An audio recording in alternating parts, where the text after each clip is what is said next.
especialidades, etc. Trabajo para el Superior de Justicia del Estado de Puebla como secretario del Estudio en Cuenta. Mi formación me ha llevado a especializarme principalmente por gusto al ámbito de derecho familiar, y lo combino muchísimo con lo que es un poquito de biotecnología, bioderecho, biojurídica, bioética en el aspecto de filiación y genética jurídica.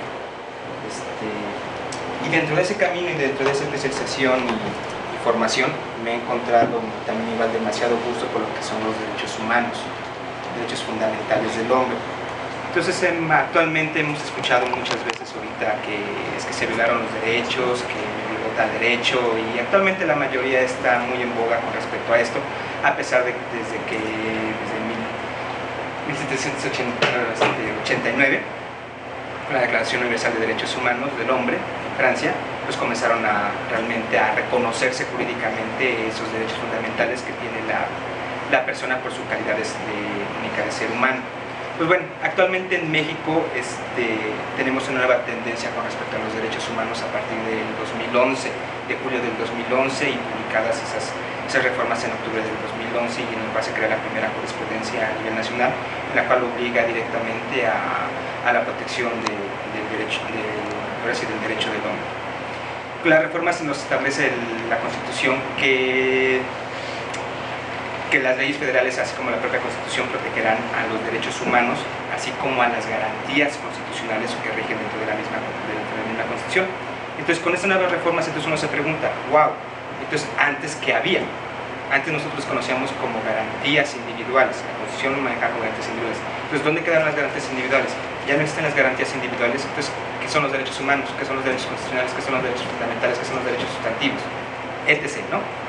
Bueno, simplemente es cuestión de teoría, cuestión de doctrina, de dogmática, la terminología que ahora se ocupa. Siguen siendo los mismos derechos, nada más que se han homologizado a una cuestión internacional. Los derechos humanos, siempre ha habido derechos humanos y son y serán los mismos. Al contrario, se irán creando nuevos de acuerdo con la época, sociedad y las necesidades que tenga el mismo hombre por su propia calidad del ser humano. Entonces, anteriormente veíamos derechos humanos que eran normales, los clásicos, la libertad, la propiedad, la persona, la vida. Pero conforme va pasando el tiempo, los derechos humanos también van evolucionando, al igual que el derecho, al igual que el ser humano, puesto que estos también igual son entes universales, y que también van creciendo conforme va pasando el tiempo. Entonces, actualmente ya tenemos hasta una cuarta generación de derechos humanos. La cuarta generación de derechos humanos, bueno, la primera es los que se refieren al ser humano: vida, libertad, propiedad, ¿no? Después viene la segunda generación, esos son los clásicos, la segunda generación, que son con respecto a las cuestiones económicos, laborales, sociales. Y los de tercera generación vendrían siendo los de educación, los de familia, ya había dicho la verdad, ¿no? Okay, y actualmente los de cuarta generación son los derechos de tecnología, de informática, derechos sexuales y reproductivos, los derechos a una identidad sexual, los derechos a una afiliación, los derechos a un antecedente o algo genealógico. O sea, van conforme van apareciendo las problemáticas conforme al derecho de la sociedad. No es que se vayan creando los derechos humanos, sino se van reconociendo conforme a las necesidades que tiene el hombre. El derecho humano no se puede crear, porque nosotros como seres humanos, nosotros tenemos inherentemente por la característica esos derechos, solamente que el derecho los recoge para poder ser reconocidos, en este caso en nuestra Carta Magna, que es nuestra Constitución, así como en los tratados internacionales. Actualmente nosotros en nuestra Constitución, del artículo 1 al 29, tenemos derechos humanos, así como también igual algunos otros en los siguientes artículos, sobre la Carta ahora sí sistemática práctica de la Constitución, otros derechos humanos. Por ahí andan vertidos otros en algunas codificaciones o reglamentos, leyes federales, y la mayoría dispuestos en los tratados internacionales. De ahí la necesidad que México, al suscribir, firmar y ratificar esos tratados internacionales, les dé esa validez para la protección de los mismos en territorio mexicano. Entonces, actualmente tanto la Constitución como los tratados internacionales están dentro del mismo rango o nivel de importancia para las personas. Tú puedes hacer valer el derecho humano de acuerdo con la Constitución, pero si la Constitución no está, lo puedes hacer valer en las instancias conforme a los tratados internacionales. Y al contrario, las autoridades, y principalmente las judiciales, tenemos la obligación de velar ese catálogo de derechos humanos que se encuentra en la Constitución, así como los tratados internacionales para la protección del ser humano dentro de su calidad de ser humano o persona. Pues bueno, nuestra condición, así brevemente, yo quería realmente hacer, mi primera idea era una guía práctica para no violentarlos, pero como gustoso por lo que es la materia, pues comencé a ver varias ramas dentro de un solo derecho humano que se iban a bastantes. Entonces hay varias actitudes en las cuales pues uno puede violentarlos, y no necesariamente a ese derecho, sino puede ir vinculado a otro derecho humano y se viola conjuntamente esos dos, ¿no? Por ejemplo, en este caso podemos encontrar el derecho a decidir los miembros de la familia, así como el que nace del derecho sexual o reproductivo, así como también igual el derecho que tiene la mujer de saber o decidir sobre su propio cuerpo. Entonces esos tres, por ejemplo, en este caso pueden haber un conflicto en esos tres, porque puede haber que la mujer tiene el derecho humano a su sexualidad y reproducción. Eso en tratado internacional. En la Constitución nos establece que la mujer puede decidir, o los padres pueden decidir el número de miembros de la familia. Y por otro lado también igual tenemos el tratado internacional que la mujer realmente tiene derecho al aborto. Entonces el conflicto de estos tres derechos humanos se establece en casos en específico cuando llegan en este caso a aborto o en dado caso a lo mejor de homicidio, y estos tres derechos están en conflicto de intereses, pero los tres derechos no importa que sea en la Constitución entre los nacionales, se encuentran en la misma línea de importancia. Ya solamente tendrá uno que ver cuáles son todos los mecanismos o los comportamientos por los cuales se llevó a cabo el caso en concreto dentro de la hipótesis de esos derechos. Entonces me di cuenta que para ver actos o actitudes para violentarlos nunca iba a acabar. Entonces prefiero nada más hacer una reseña un poquito demasiado amplia con respecto a los derechos humanos. Entonces, por ejemplo, nuestro artículo primero nos establece casi la categoría o el catálogo de derechos humanos. No, antes de que entremos a esto, la diferencia entre derechos humanos y garantías constitucionales. Los derechos humanos de los que acabamos de hablar son los derechos sustantivos, son los derechos fundamentales, son lo que nos hace nosotros tener la calidad también igual de seres humanos. Y las garantías constitucionales son los procedimientos que establece la Constitución para poderlos hacer valer, a diferencia de lo que se refiere a lo que es el amparo o comúnmente conocemos el amparo. Las garantías constitucionales son los procedimientos que tiene el propio derecho humano para poderlos hacer valer. Bueno, hay dos diapositivas, pero es parte dogmática, entonces no hay mucho problema. Entonces, principalmente yo quiero hablarles de lo que es el artículo primero constitucional y sus actuales reformas. Nos establece lo que es la calidad de persona o de ser humano y todas sus características. La Constitución en territorio mexicano, así como a nivel internacional, no puede haber distinción alguna en raza, religión, preferencia sexual, identidad sexual, preferencia de género, identidad de género, así como algunas otras. Y eso se establece como derecho humano de identidad o de la persona. Y la Constitución nos establece, nos da ciertos mecanismos para poderlos proteger, ya sea a nivel federal o a nivel estatal. El artículo 2 constitucional pues, nos establece la pluralidad de personas, así como la importancia que tiene México dentro de sus orígenes prehispánicos, así como sus grupos indígenas.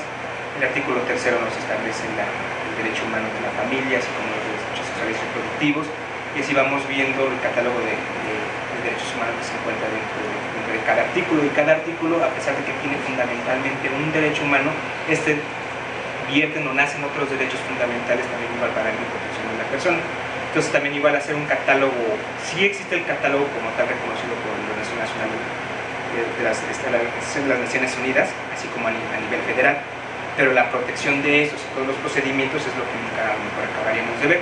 Uno de los más importantes y que a lo mejor la mayoría de la gente les importa también igual es el derecho a la legalidad o a un juicio o a un procedimiento establecido por las mismas leyes, los cuales lo establecen los artículos 14, 16, 17, 18 y 19 constitucional, ¿no?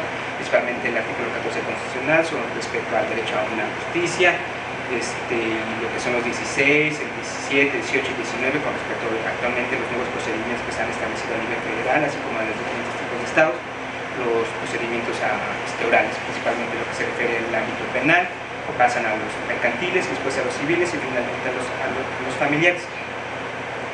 Entonces, la materia y el campo de derechos humanos es demasiado grande, tanto así que a nivel internacional son tres grandes ramas de protección: el derecho de la persona humana, el derecho humanitario y el derecho internacional de las Naciones para la protección también igual de la gente en estado de guerra. Son las grandes ramas para la protección de los derechos humanos y cada uno tiene estudio diferente y puntos de vista para la misma protección. Comúnmente nada más nosotros vemos el derecho de la persona humana y que son los que comúnmente nosotros vemos en la Constitución. Sería a grandes rasgos más o menos lo que son los derechos humanos. Ahorita si quieren acabando más, si tienen preguntas, pues, responder. Bueno, yo les voy a hablar de unos derechos a los cuales me dedico en mi trabajo. Yo soy abogado litigante, es decir, trabajo en un despacho y llevo asuntos sobre materias laboral, fiscal y administrativa básicamente. Laboral quiero decir de cuestiones de trabajadores, de patrones. Fiscal se trata de impuestos, de multas, de contribuciones, y pues administrativo de cosas que por ejemplo el Estado, el gobierno, le hace a los gobernados. Por ejemplo, el multar a un servidor público, el suspenderlo, el clausurar un negocio, el suspender un negocio, el negar un permiso. Entonces estas materias, de todas estas les voy a hablar de una que es importante para todos, que es el derecho al trabajo. He tenido la oportunidad de ver los dos puntos de vista en mi trabajo, tanto de un patrón como de un trabajador, y recientemente ha habido unas reformas en materia laboral, concretamente el año pasado incluso hubo marchas, y de esas marchas actualmente se están originando otras, y a veces pensamos, bueno, pues es que eso es porque pues, están reclamando algo justo, ¿no? Realmente. Mi trabajo me ha permitido ver algunas situaciones y poder tomar opinión al respecto, estudiando pues, realmente qué es lo que quieren y realmente qué es lo que está sucediendo en nuestro gobierno, ¿no? Por ejemplo, cuando hay reformas, incluyendo por ejemplo la última reforma en materia laboral sonada, que es la mal llamada reforma educativa, que en realidad es una reforma sobre los derechos de los maestros. Entonces, bueno, lo que yo les voy a platicar son derechos laborales básicos para todos, vistos desde un punto de vista lo más objetivo posible, sin favoritismos, por ejemplo, para un trabajador, para no decir siempre, ay, pero es que el trabajador siempre es el que sufre y es que hay que protegerlo, etcétera, ni tampoco para ver siempre al patrón como que, híjole, el patrón es lo peor, lo que siempre, de lo que siempre hay que estarse cuidando, ¿no? Desde 1917 México tiene una línea muy marcada de protección social, de grupos sociales. Como producto de la Revolución Mexicana surgieron varios derechos que defienden grupos sociales. Ya no solamente defienden a un individuo, ya no solamente defienden al Estado, sino que ahora defienden grupos vulnerables en la sociedad, como por ejemplo los campesinos, por ejemplo los obreros, etc. Bueno, entonces desde 1917 se estableció en la Constitución un artículo en específico, el 123 constitucional, que consagró derechos para los trabajadores. A nivel mundial, México fue el pionero en reconocer estos derechos. Fue además el pionero en reconocerlos en una carta magna, en un ordenamiento superior con respecto a otros países. En otros países, si bien pues tienen una tradición jurídica ya más antigua, son países antiguos, como por ejemplo Inglaterra, Alemania, etcétera, son lugares que son de primer mundo, pues a pesar de eso México fue puntero, fue punta de lanza respecto a los derechos laborales. ¿Y por qué fue puntero? Bueno, resulta porque en 1917 se comenzaron a reconocer derechos a los trabajadores. ¿Qué derechos son estos? Son derechos a un salario digno, derechos a una jornada humana de trabajo, derechos a vacaciones, por ejemplo, a aguinaldo, a la protección del trabajo mismo. Se dejó de ver al trabajo como una mercancía se dejó de ver al trabajador como un esclavo, por ejemplo.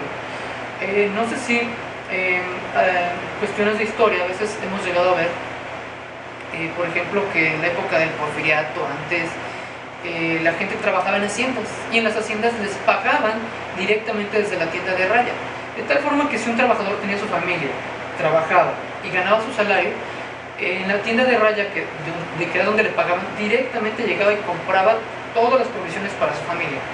Pero la mayoría de las veces el patrón no pagaba lo suficiente como para adquirir los bienes pues de la tienda de raya. Generalmente en la tienda de raya le daban a lo mejor el kilo de maíz a 10 pesos y el trabajador ganaba, el campesino ganaba apenas $1 al día. Entonces, pues bueno, ¿de dónde salía, no? Entonces el trabajador se la pasaba permanentemente endeudado y con jornadas inhumanas. Bueno, la Constitución mexicana y las la posterior Ley Federal del Trabajo trataron de enmendar esta situación. ¿Cómo trataron de enmendar? Bueno, se estableció una jornada diurna que subsiste hasta el día de hoy de 8 horas para los trabajadores. Un trabajador no puede laborar más allá de 8 horas. Esto es importante que lo sepamos todos, porque bueno, aunque estas cuestiones surgieron en la época de la Revolución y se supone que los trabajadores fueron explotados en la época de la Revolución, bueno, muchas conductas humanas se van repitiendo a lo largo de los años. No importa que tengamos unas leyes fantásticas, no importa que tengamos unos avances tecnológicos increíbles, la maldad en el ser humano es perpetua prácticamente. A veces viene, y es tan relativa que viene inscrita incluso en nuestro código genético, ¿no? Por cuestiones de evolución natural. Entonces, es importante saber qué derechos han venido evolucionando, se han venido reconociendo por el Estado para no permitir pues la violación de los mismos. Actualmente hay mucha gente que trabaja más allá de las 8 horas diarias. Sin embargo, pues bueno, existen formas de protegerla, y aunque no es lo mismo el trabajo, por ejemplo, de un campesino de 1917 a, por ejemplo, el trabajo de una secretaria o de alguien que atiende pues un restaurante por unas 10 horas, pues bueno, es igual al final de cuentas lo mismo. Es un trabajo, es una forma de poner nuestra disposición, poner a disposición de otra persona, de un patrón, nuestra energía. Implica un desgaste físico y al final de cuentas es para lo que pues nos exige nuestra vida adulta, ¿no? A veces es la finalidad por la cual estudiamos, para tener un trabajo. Y es importante saber que ese trabajo, al menos en México, está protegido. Y prácticamente está protegido para todos. Está protegido para aquellos que son maestros, que enseñan, para aquellos que trabajan en el gobierno, para aquellos que son deportistas, para aquellos que son conductores de microbuses, de autobuses, para aquellos que son músicos, para todos, absolutamente para todos está protegido el trabajo. Sin embargo, nuestros valores y nuestra cultura en México no nos a veces permiten el observar, el respetar los derechos de todos. ¿Qué sucede muchas veces? Que a veces pensamos que pues un trabajador, como ya sufrió mucho, pues en cuanto ahorre va a convertirse en un patrón súper excelente, y la realidad es otra. La realidad es otra, pues generalmente muchos patrones terminan, aunque hayan sido trabajadores muy sufridos, terminan siendo pues igual o peor que algunos de sus patrones, ¿no? Entonces es importante no solamente que los trabajadores conozcan derechos, sino también los patrones. Derechos como, por ejemplo, que tenemos que la jornada máxima de trabajo es de 8 horas, que no se puede pagar menos del salario mínimo diario. Esto quiere decir que aunque yo trabaje 1 hora diaria, 2 horas, 3 horas, 4, 5, 6, 7, 8, no me pueden pagar menos del salario mínimo diario vigente en la región. Este es un salario que se establece entre trabajadores y el gobierno cada año, que se va acordando. Actualmente andan unos 62.40 pesos en nuestra región. Entonces, hace tiempo andaban unas diapositivas, por ejemplo, en Facebook circulando, en Twitter, etcétera, noticias que decían que no a la reforma laboral del año pasado, porque ahora se iban a pagar a 8 pesos la hora y que no sé cuántas cosas. toda esa era información manejada. ¿Por quién? ¿Quién sabe? El punto era que en realidad las reformas decían y dicen actualmente que no se puede pagar menos de ese salario mínimo. Entonces, si a mí me pagan, si yo trabajo 1 hora diaria, me tienen que pagar mínimo 62 pesos. Yo trabajo 2 horas, igual mínimo 62 pesos. De tal forma que lo máximo que voy a trabajar, pero lo mínimo que voy a ganar son 62 pesos. Esto, bueno, ya va a depender también de en qué categoría estoy trabajando, de qué es lo que sé hacer, de en qué lugar voy a trabajar. La realidad es que es muy raro un lugar en el que se paguen menos de 62 pesos por 8 horas diarias. Ahora, algunas cuestiones por ahí se utilizan de ilegalidad o de lo que se conoce como tercerización, subcontratación o outsourcing, bueno, pues ya son otras cosas.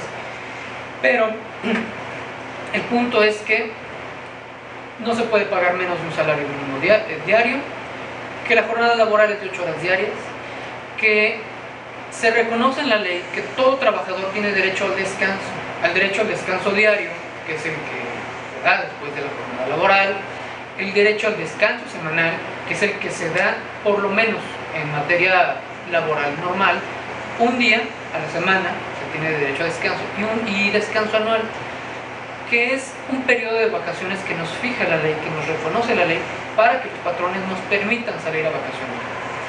Estos derechos consisten, por ejemplo, en el descanso, en limitar la jornada a las 8 horas, en limitar los días de trabajo a 6 días a la semana, en conceder un periodo de vacaciones que irá aumentando cada año dependiendo el tiempo que hayamos laborado, de tal forma que el primer año que tengamos trabajado en un lugar nos deben de conceder 6 días de vacaciones, el segundo 8, el tercero 10, el cuarto 12, el quinto 14, el sexto 14, el séptimo 14, el octavo 14, hasta el noveno 14. De ahí en adelante van a ir aumentando de 2 en 2 cada 5 años, de tal forma que al año 10 tenemos derecho a 16 días de vacaciones. Este es otro derecho que está protegido por la ley. Hay uno también que está por ahí y que es muy famoso, que es el derecho al aguinaldo. El aguinaldo consiste en el pago de un mínimo de una quincena, es decir, de 15 días de salario cada año. ¿Durante qué temporada? Pues bueno, al final del año, en la primera quincena de diciembre. Este aguinaldo pues es tradición que se normalmente utiliza para afrontar gastos como por ejemplo la Navidad, el cambio de año viejo al año nuevo, etc. Y luego tenemos otro derecho más que tienen los derechos que los trabajadores y que es muy común, que es el de la participación en las utilidades de las empresas. Hay empresas que generan ciertas ganancias y que esas ganancias se tienen que repartir a los trabajadores. Es decir, si yo soy un patrón y después de los gastos que realicé para sostener mi empresa, después de los ingresos me queda algo, pues bueno, de ese algo hay un porcentaje que le va a tocar a los trabajadores. Entonces todos estos son derechos que tienen que ser respetados por los patrones, que pues bueno, no siempre se realizan. Hay uno más respecto del cual no siempre nos hablan de que pues bueno, son nuestros derechos que tenemos y que se traducen en dinero, que es el de la protección de la estabilidad del empleo. Cuando uno tiene un empleo, la ley reconoce y protege que este empleo es prácticamente, digamos así, sagrado, que hay que protegerlo, que si yo con mucha estudié o que estoy dando mi esfuerzo, no es nada más así como que de un día a otro me van a despedir. Mi empleo debe ser protegido, sea yo lo que sea, no importa incluso que yo sea un trabajador de confianza. ¿Y cómo se va a proteger esto? Hay varias formas. Una de ellas es estableciendo en la ley modalidades de trabajo, modalidades que son a los contratos de trabajo que son por obra a tiempo determinado, por contrato a prueba, por contrato de capacitación, por tiempo indeterminado. De tal forma que si mi contrato termina antes de el tiempo para el cual fui contratado, pues bueno, hay una sanción para el patrón que consiste en que me va a pagar una indemnización porque pues, me está quitando mi trabajo. ¿De dónde voy a conseguir después uno? Más un pago de salarios caídos si es que procede. Entonces, estas, pues bueno, son sanciones que recaen a la violación al derecho a la estabilidad en el empleo. De tal forma que si un patrón viene y me dice, es que pues ya se te acabó tu trabajo porque pues, me caes mal, eso no está protegido por la ley y da lugar al pago de las sanciones que les acabo de mencionar, que son indemnizaciones, que son, por ejemplo, salarios caídos. Entonces, esto desde el punto de vista de los trabajadores, pues, está padre, ¿no? Porque, pues bueno, estoy protegido, tengo derechos, etc. Pero también hay que verlo del lado de los patrones. Los patrones tienen que ser responsables para conceder siempre estos derechos, de tal forma que siempre deben de respetar a los trabajadores por sus derechos y por el trato que les den a los mismos.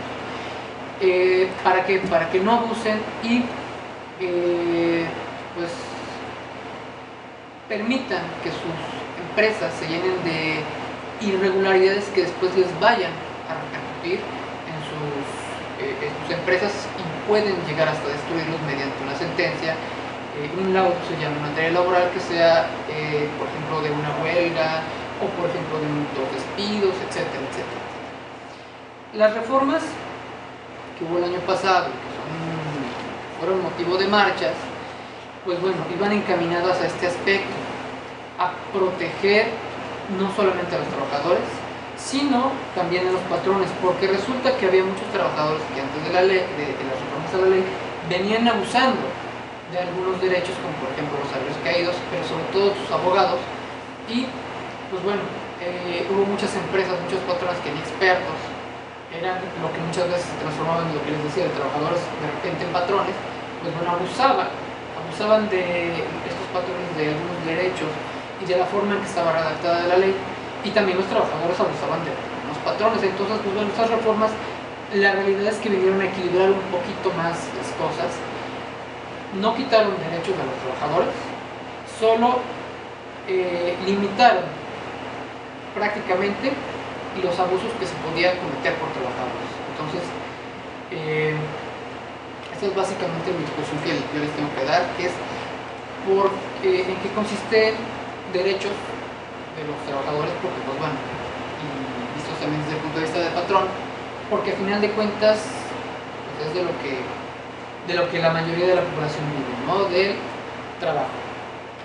¿Alguna duda, algún comentario que tengan para tu servidor, para mí? Dentro de la parte internacional,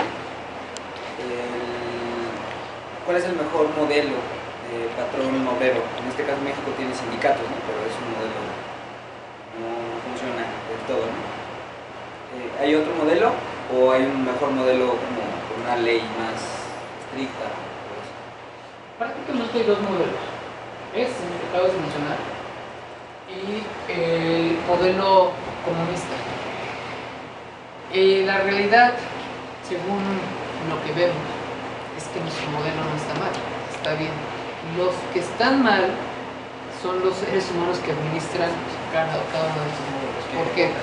Porque los sindicatos, las mismas mañas que tienen los sindicatos en México, las tienen en Estados Unidos, las tienen en Alemania, las tienen en Gran Bretaña. La diferencia está en la sanguinolidad con que la hazaña con la que se realizan, digamos así, estas malas prácticas y la frecuencia con que se realizan. Esa